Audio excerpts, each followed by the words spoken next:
काँग्रेसचं आज राज्यभर आंदोलन सुरू आहे। पूरग्रस्तांना मदत देण्याच्या मागणीसाठी सध्या आंदोलन केलं जात आहे। सरकारने अद्याप मदत न दिल्यानं काँग्रेस आक्रमक झाले, तर राज्यामध्ये 100 लाख हेक्टरहून अधिक शेती फळबागांचं सुद्धा नुकसान झालंय। पुण्यातील TCS मधून मोठी कर्मचारी कपात होणार आहे।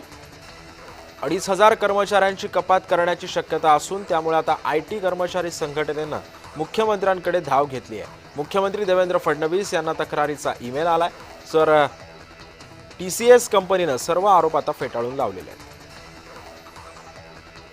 परतीच्या पावसानं येवला तालुक्यातील शेतकऱ्यांची मोठी दमछाक झाली आहे। पाऊस थांबून 5 ते 6 दिवस उलटले तरी सुद्धा अनेक शेत शिवारामध्ये पाणी अजूनही साचलेलंच आहे। कांद्याचं पीक अक्षरशः पावसाच्या पाण्यामध्ये बुडाल्यानं शेतकऱ्यांचं मोठं नुकसान झालंय। चांदवड तालुक्यातील डोंगरगाव शिवारामध्ये गेल्या काही दिवसांपूर्वी जोरदार पावसानं हजेरी लावली। यामुळे आता कांदा पिकांचं मोठ्या प्रमाणामध्ये नुकसान झालंय। शासनानं त्वरित पंचनामे करून नुकसान भरपाई द्यावी अशी मागणी शेतकऱ्यांनी केली आहे।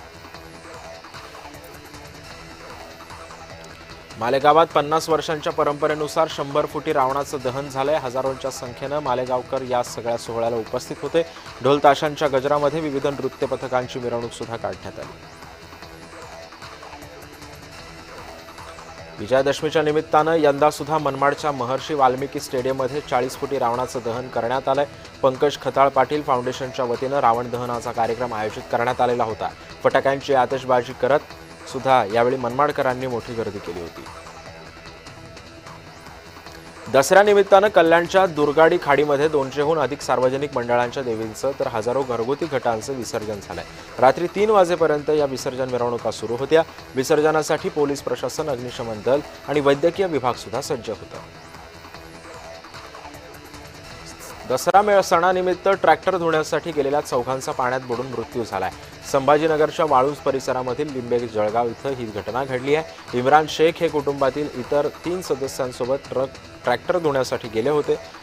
त्यावेळी 3 मुलं पाण्यात बुडत होती। ते त्यांना जेव्हा दिसलं तेव्हा त्यांनी वाचवायला गेलेल्या इम्रान शेखचा सुद्धा मृत्यू झाला।